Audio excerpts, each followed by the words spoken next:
Hey, what's going on, guys? Welcome back to another episode of Monster Tamer News, the segment on this channel where we go over this week's happenings in the world of monster taming. This week we got some interesting developments, including a brand new, never-before-seen Monster Crown monster, Temtem's Kisiwa update, and Monster Sanctuary's Mystical Workshop update. So we're definitely going to have our hands full with today's segment. I'm super excited to bring this video out. Now, first up, I wanted to talk about something awesome that Jason over at Studio RM has done for us. We've been given access to 4 exclusive monsters, and I'm going to show you guys one of them today. The other 3 we'll be talking about later this week in a Monster Crown video, but today I want to show you guys a new brute type crossbreed guest monster called Billy. Now, this form of Billy is not the original created by Zebuka on Twitter, but it's potential crossbreed form of a monster that they designed. You are going to have to either wait until early access or an official reveal for the base form, but can I just say, damn, this thing looks dope. Billy are said to form small groups of 2 to 3 siblings and roam the grassy plains of the Windy Province. They're considered troublemakers as they like to rut at humans and large monsters alike. They take glee at burning flowers as, and I quote, "there is no more a beautiful sight than a rose bush ablaze." If you do want to get your hands on one of these sexy beasts, you're going to have to keep an eye out in the mildew area when early access launches. Again, special thanks to Jason for giving me this awesome opportunity, and stay tuned for 3 more crossbreeds that I'm excited to reveal as well. Remember guys, early access is coming on July 31st. In Temtem news earlier this week, the Kisiwa Island update launched, and overall it's been a very enjoyable experience. I did a Kisiwa review video, which you can check out for more context, but basically they've added better ways to TV train and sort of respec a little bit, a more rugged-esque Temtem designs, and overall a pretty interesting plot line where you're basically in a war. You get to learn more about Belsodo and what they're up to, and it's overall just been a great experience. No server queues, by the way, if anyone was wondering. I did end up streaming it the second it went live, and we got in right away, no problems. Other than that, we got more TCs, more gear items, a new island with a dojo, etc.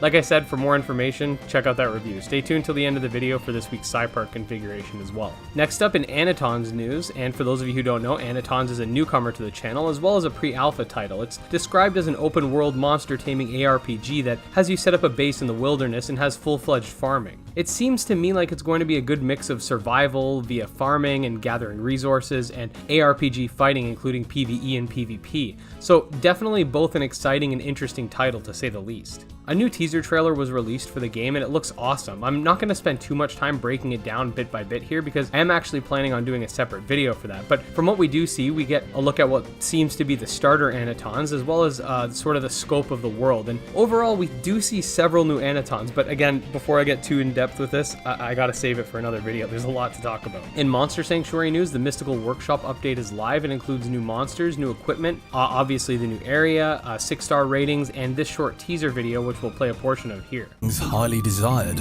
by monster keepers. Majestic, a seasoned fighter and apt in the art of evasion. Here we see the mimic preparing to strike. Ah, beautiful. Only experienced monster keepers are able to take on the challenge of taming these creatures. I think the thing I'm most excited for are the mimics, but I think that's just a Dark Souls fanboy inside of me reacting. It looks really cool and I'm excited to check it out once I've progressed far enough in the game. They've also announced that they'll be part of this year's online edition of the Indie Arena booth, which takes place on August 27th through to the 30th. So if that's something that interests you, make sure to show them your love and support. Quick yet extremely notable piece of Nexomon news, we have received an official release date for the upcoming Nexomon Extinction title, which is slated for release on August 28th. The game will be coming to Nintendo Switch, PS4, Xbox One, and of course Steam. Over to Cyrillum news, the Thylacine Studios podcast that took place last Monday included information about the Cyrillum roadmap, aka roughly when we're going to see certain releases for the game, and what we're going to see in those releases. The alpha is set to launch on August 10th for those who have backed, and will be available on Steam only and for Windows to start. Over the following weeks, Linux and Mac support will be added.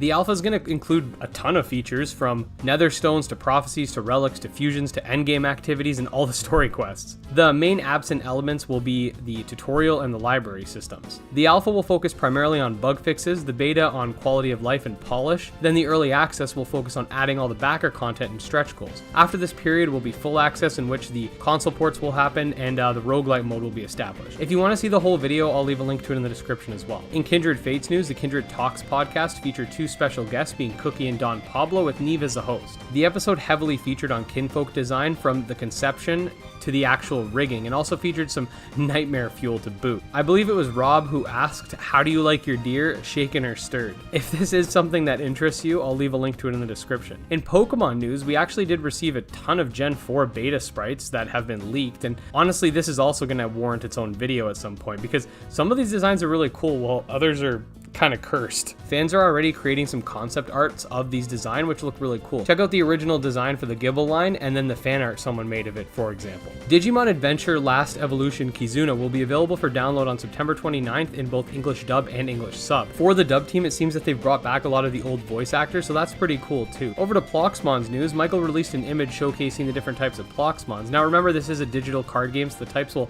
interact more like something in Yu-Gi-Oh! Or Magic the Gathering rather than something like Pokemon. Each monster can have up to 2 types, and they are as follows: Insect, Fiend, Pixie, Mecha, Plant, Amphi, Aqua, Avian, Amorph, Troll, Dragon, Serpent, Dinozard, Spirit, Linzen, Canine, Titan, Elemental, Tiny Tooth, Grazer, Humanoid, Fungal, Beast, Fin, and Undead. In Abomination news, Carl over at Orange Pylon released a showcase of a new biome being the desert and 2 new Abomis. The first one being Penneedle, which is this plant and ice-type cactus-esque creature, and the second being Clamel, this camel creature with a clam on its back. Oh, it's also an earth and water type to sort of match that.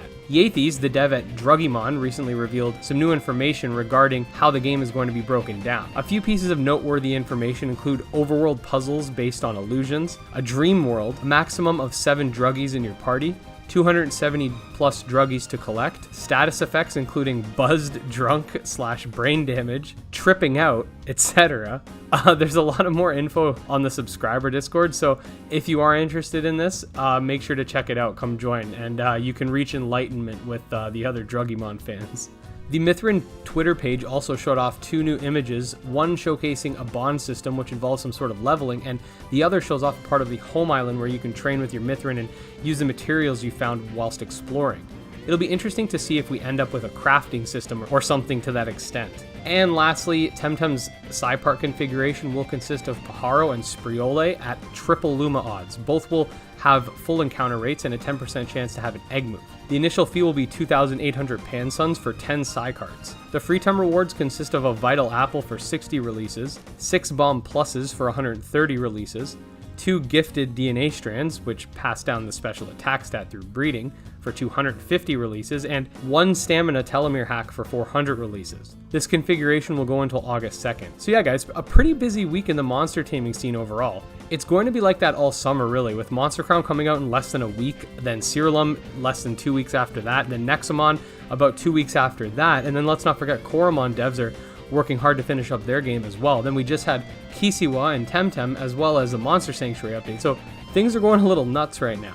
Once again, I want to say thank you so much to Jason for giving me that monster to reveal to you guys. It means a lot to me when I get to sort of collaborate with the devs with stuff like that. So again, thank you so much, man. And if you guys did enjoy the video, please make sure to like and subscribe. Follow me on Twitter at GymLeaderEd. Check out our subscriber Discord. All links in the description.